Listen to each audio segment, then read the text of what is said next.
It's the starting five. I'm Yaron Weitzman, and because it's playoff time, we're going to be doing something a little different, reacting to some individual games. Right now, we're going to react to these Heat's 119-103 after looking at the score. Victory over the Sixers in Game 2 of the series to take a commanding 2-0 lead. Here are two takeaways from each team's side. To me, let's start with the Sixers. And watching this game, I couldn't help but feel like this was one of those March Madness games where, you're watching the underdog and they're hanging around and trying and they're doing their best. And they're just not quite as good as the team they are facing.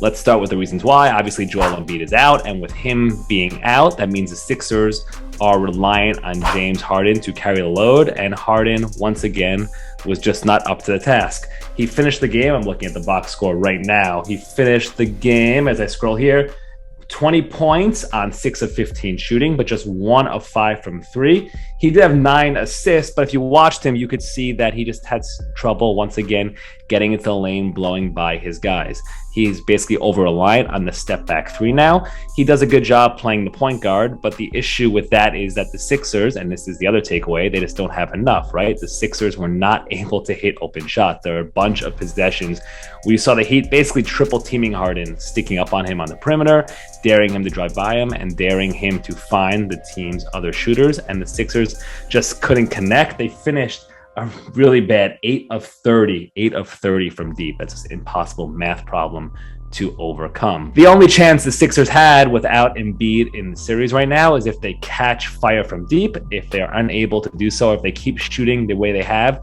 for the first 2 games of the series, not only do they not have a shot, I'm not quite sure they can win any game. Which brings us to the Miami Heat, and to me there are a few takeaways here. One is that Victor Oladipo, I don't want to say he's fully back, but he's definitely there and ready to perform, and he's going to help the Heat in this stretch run. His final box score, his final numbers were really good. 19 points on 6 of 11 shooting. The Heat outscored the Sixers by 6 points in the 29 minutes that Oladipo was on the floor.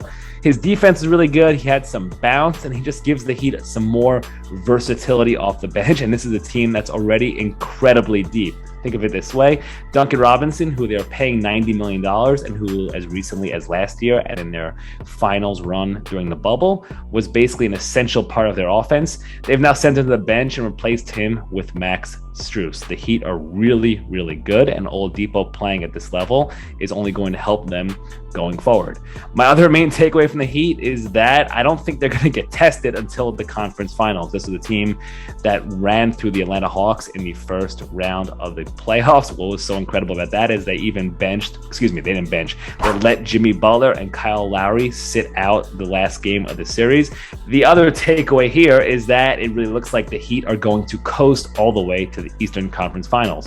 One, remember, Kyle Lowry is out now. He is nursing an injury. I think he should be back for the Eastern Conference Finals, but the fact that the Heat can let him rest and not have to worry about him playing or re-aggravating his injury because they're not worried about their opponents is a huge advantage going forward. Again, they faced the Atlanta Hawks in the first round of the playoffs and felt so comfortable playing against them and were so confident that they let Jimmy Butler and Kyle Lowry sit out that series, clinching victory.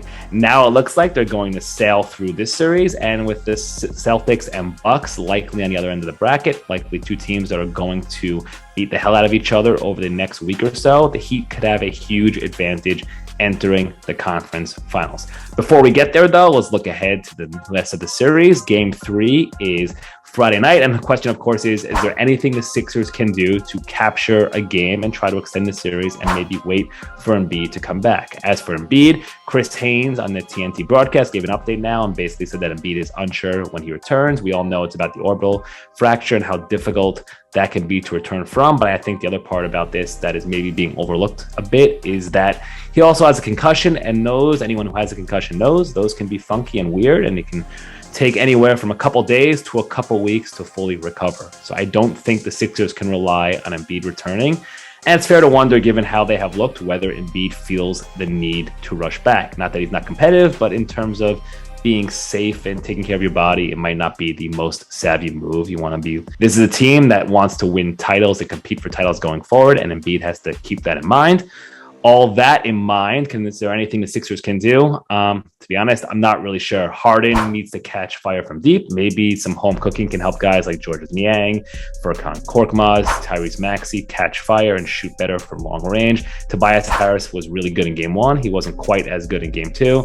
But if you watch these two teams play, you can tell the Sixers are just completely overmatched. And again, this is to be expected. They are missing Joel Embiid, who is not only an MVP candidate and likely a top 3 finisher in the voting, but a player who is essential to everything they do on both ends of the court. Their offense and defense both run through him. Turns out if you take away an MVP player who's top 5 on both ends, that's the kind of thing that can be really hard for a team to recover from. I'm not sure the Sixers will be able to going forward. And that's your starting 5 special playoff edition. Be sure to keep your eyes here for more great NBA coverage.